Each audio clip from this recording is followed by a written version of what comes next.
अध्याय 34। फिर यहोवा ने मूसा से कहा, पहली तख्तियों के समान पत्थर की 2 और तख्तियां गढ़ ले। तब जो वचन उन पहली तख्तियों पर लिखे थे, जिन्हें तूने तोड़ डाला, वे ही वचन मैं उन तख्तियों पर भी लिखूंगा। सबेरे तैयार रहना और भोर को सीनै पर्वत पर चढ़कर उसकी चोटी पर मेरे सामने खड़ा होना।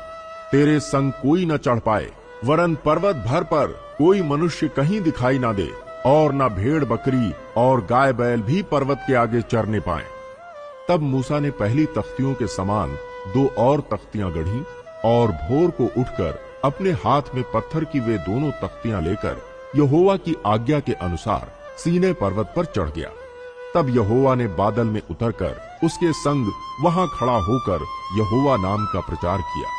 यहोवा उसके सामने होकर यों प्रचार करता हुआ चला, यहोवा यहोवा ईश्वर दयालु और अनुग्रहकारी, कोप करने में धीरजवंत और अति करुणामय और सत्य, हजारों पीढ़ियों तक निरंतर करुणा करने वाला, अधर्म और अपराध और पाप का क्षमा करने वाला है, परंतु दोषी को वो किसी प्रकार निर्दोष न ठहराएगा। वो पितरों के अधर्म का दंड उनके बेटों वरन पोतों और परपोतों को भी देने वाला है। तब मूसा ने तुरंत पृथ्वी की ओर झुककर दंडवत किया, और उसने कहा, हे प्रभु, यदि तेरे अनुग्रह की दृष्टि मुझ पर हो, तो प्रभु हम लोगों के बीच में होकर चले। ये लोग हठीले तो हैं, तो भी हमारे अधर्म और पाप को क्षमा कर, और हमें अपना निज भाग मान के ग्रहण कर। उसने कहा, सुन, मैं एक वाचा बांधता हूं। तेरे सब लोगों के सामने मैं ऐसे आश्चर्य कर्म करूंगा जैसा पृथ्वी पर और सब जातियों में कभी नहीं हुए, और वे सारे लोग जिनके बीच तू रहता है यहोवा के कार्य को देखेंगे, क्योंकि जो मैं तुम लोगों के लिए करने पर हूं वो भयंकर काम है। जो आज्ञा मैं आज तुम्हें देता हूं उसे तुम लोग मानना। देखो, मैं तुम्हारे आगे से एमोरी, कनानी, हित्ती, परिज्जी, हिब्बी और यबूसी लोगों को निकालता हूं। इसलिए सावधान रहना कि जिस देश में तू जाने वाला है उसके निवासियों से वाचा ना बांधना। कहीं ऐसा ना हो कि वो तेरे लिए फंदा ठहरे, वरन उनकी वेदियों को गिरा देना, उनकी लाठों को तोड़ डालना और उनकी अशेरा नामक मूर्तियों को काट डालना, क्योंकि तुम्हें किसी दूसरे को ईश्वर करके दंडवत करने की आज्ञा नहीं, क्योंकि यहोवा जिसका नाम जलनशील है वो जल उठने वाला परमेश्वर है।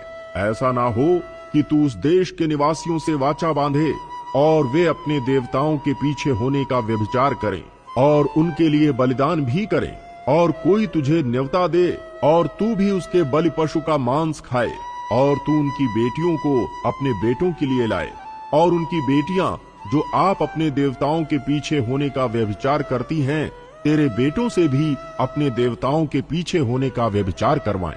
तुम देवताओं की मूर्तियां ढाल कर ना बना लेना। अख़मीरी रोटी का पर्व मानना, उसमें मेरी आज्ञा के अनुसार आबीब महीने के नियत समय पर 7 दिन तक अख़मीरी रोटी खाया करना, क्योंकि तुम मिस्र से आबीब महीने में निकल आया। हर एक पहलौठा मेरा है, और क्या बछड़ा क्या मेमना, तेरे पशुओं में से जो नर पहलौठे हों वे सब मेरे ही हैं।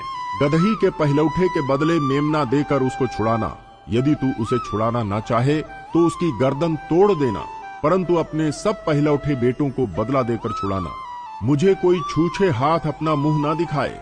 6 दिन तो परिश्रम करना, परंतु 7वें दिन विश्राम करना, वरन हल जोतने और लवने के समय में भी विश्राम करना। और तू सप्ताहों का पर्व मानना, जो पहले लवे हुए गेहूं का पर्व कहलाता है, और वर्ष के अंत में बटोरन का भी पर्व मानना। वर्ष में 3 बार तेरे सब पुरुष इस्राएल के परमेश्वर प्रभु यहोवा को अपना मुंह दिखाएं, क्योंकि मैं अन्य जातियों को तेरे आगे से निकालकर तेरी सीमाओं को बढ़ाऊंगा। और जब तू अपने परमेश्वर यहोवा को अपना मुंह दिखाने के लिए वर्ष में 3 बार आया करे, तब कोई तेरी भूमि का लालच ना करेगा। मेरे बलिदान के लहू को खमीर सहित ना चढ़ाना, और ना फसह के पर्व के बलिदान में से कुछ सवेरे तक रहने देना। अपनी भूमि की पहली उपज का पहला भाग अपने परमेश्वर यहोवा के भवन में ले आना। बकरी के बच्चे को उसकी माँ के दूध में ना पकाना। तब यहोवा ने मूसा से कहा, ये वचन लिख ले, क्योंकि इन्हीं वचनों के अनुसार मैंने तेरे और इस्राएल के साथ वाचा बांधी है।